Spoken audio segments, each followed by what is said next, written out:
arazoak edukiarren, beti zaintzen elkarren.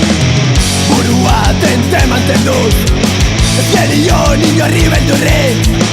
Gure adiskidetasuna, gure bizitzen euskarren.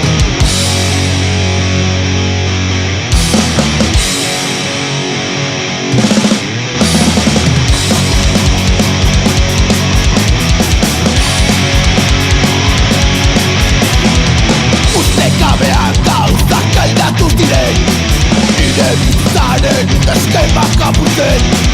Amildegi ertean bakarrik nengoen, burua makurturen laguntzen garatzen.